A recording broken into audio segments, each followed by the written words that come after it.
What's up, YouTube? What's up, Raider Nation? It's 510 Raider, and I'm back to recap the Raiders versus Ravens game and what a difference a week makes. Those of you that were disappointed and pissed off last week, I'm pretty sure y'all are happy this week and have less to complain about. Now, I wasn't complaining last week, but I'm in a much better mood than I was last week. That's for damn sure. Now, let's get right into it.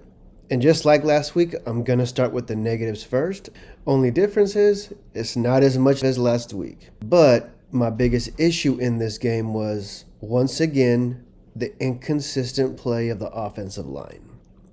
They gave up 5 sacks, and 2 of those sacks were given up by Kolton Miller in the first 10 minutes of the first quarter.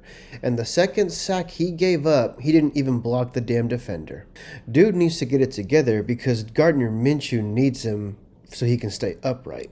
Now, one thing that me and one of my good friends were talking about throughout last week was that Luke Getsy was going to have to get creative with the play calling to keep the Ravens defense honest. And what I noticed, especially in that first half, he was trying to get creative and getting the run game going. He did a jet sweep to Trey Tucker. He did a jet sweep to Jakobi Meyers. He even did a reverse to DJ Turner. The only issue was the offensive line couldn't block. And it's like it was almost basically going nowhere. They were having to break too many tackles behind the line of scrimmage just to gain a damn yard. There's fans out there that say Luke Getsy can't call an offense. And what I'm seeing is an offensive line that can't block. I think Luke Getsy is doing what he can to work with what he's got. And hey, it's not like he has scrubs to work with. Davante Adams, Jakobi Meyers, Brock Bowers, Trey Tucker. Those aren't scrubs. Just saying. Thanks to this offensive line, in the first half, our offense had 39 passing yards. We were 1 for 6 on third down. We only had 2 plays of 10-plus yards. And we only generated 6 points. Hell, we only had 43 total yards. I mean, that's ridiculous. We won this game with 27 total yards rushing on 17 attempts. That's fortunate, but you're not going to win a lot of games when you only have 27 rushing yards. You're not. Now, like I said, that's the only criticism that I really have. And now, I know everybody wants to give props to the defense, now, and because that's the strength of our team, to me, it's more like, an expectation. So I am going to give them a shout out, just not as big of a shout out.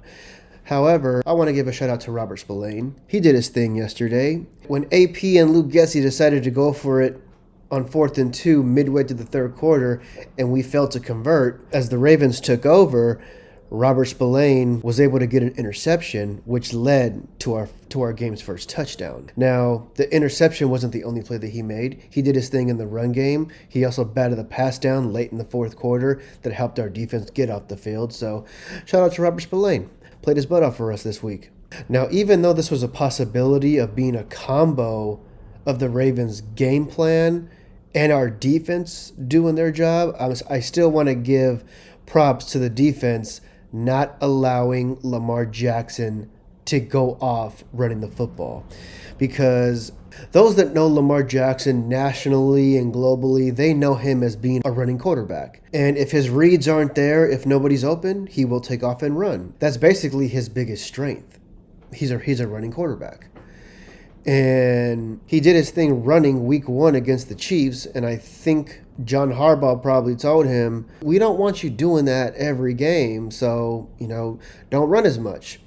But the Raiders defense did a good job not allowing him to run, because outside of that final desperate play where he took off running, take away that final play, Lamar Jackson only ran for 20 yards. Anyone that was betting money on this Raiders game was probably going to put money on Lamar Jackson going off in the run game. Because nobody, if you were going to tell them Lamar Jackson was only going to have 20 yards rushing, they were going to say you're crazy. But hey, it is what it is. I'll take it. And as always, we got to give a shout out to Max Crosby, who played like a man possessed in this game. 2 sacks, run stuffing, a batted ball down as well. After Gardner Minshew threw that horrible interception, Crosby goes up to him, gives him some little pep talk. None of us will really ever know exactly what he told him. I really feel like after that little sideline chat, something changed in Gardner Minshew. Like the rest of the game, he played with confidence. Straight up confidence. But he also looked comfortable when the line finally gave him time to throw the ball when it mattered most. Because in the second half, the Ravens made adjustments. And when it needed to, our offense finally got rolling. In the second half, our offense had 194 yards passing, 217 total yards. We were 3 for 6 on third down, and we had 9 plays of 10 plus yards, and we scored 20 points. And that includes 13 unanswered points after we were trailing 23-13 with 12:11 left in the fourth quarter. To our playmakers.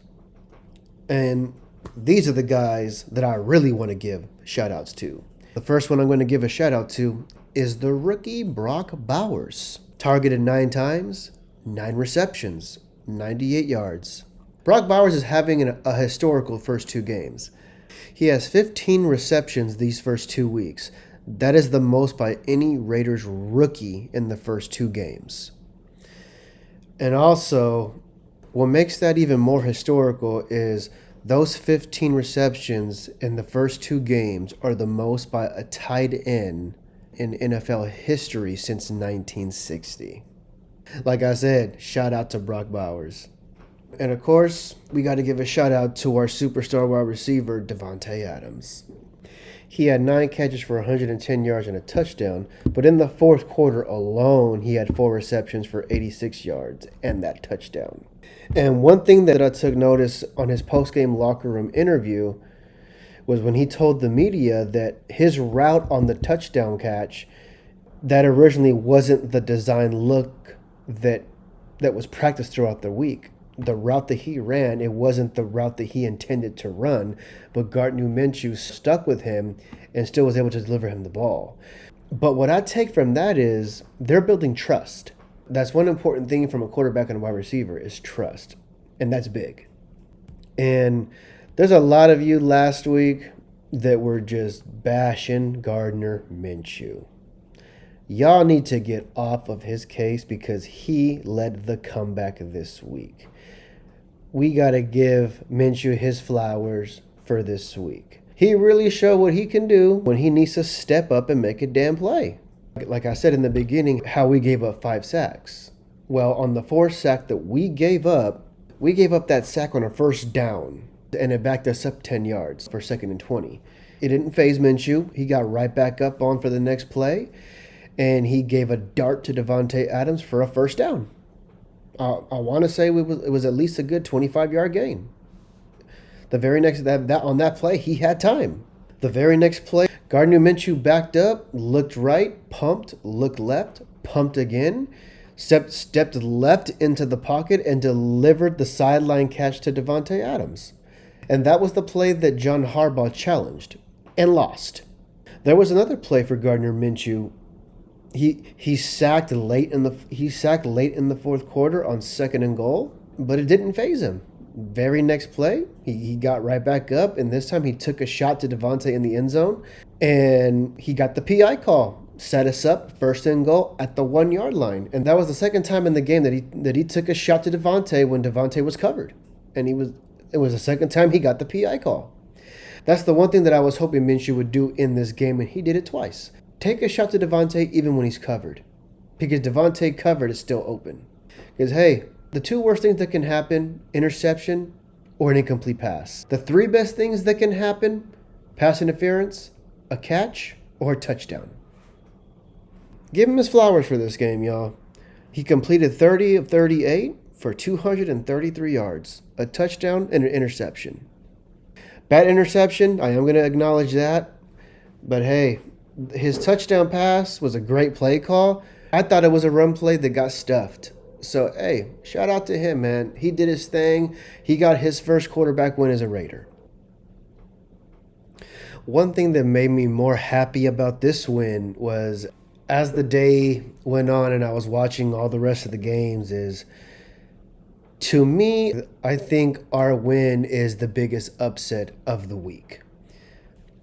The Raiders went on the road when every quote unquote expert picked the Ravens to win the game. This was the Ravens' home opener with the reigning two-time league MVP in Lamar Jackson.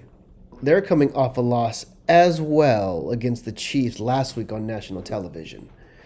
They needed a bounce-back win. And under John Harbaugh, the Ravens rarely start 0-2. And the Raiders were 10-point underdogs in this game. But that's all I got for y'all tonight, Raider Nation. Enjoy this victory. I appreciate y'all tuning in. Like, comment, subscribe, and I hope y'all enjoy the rest of your week.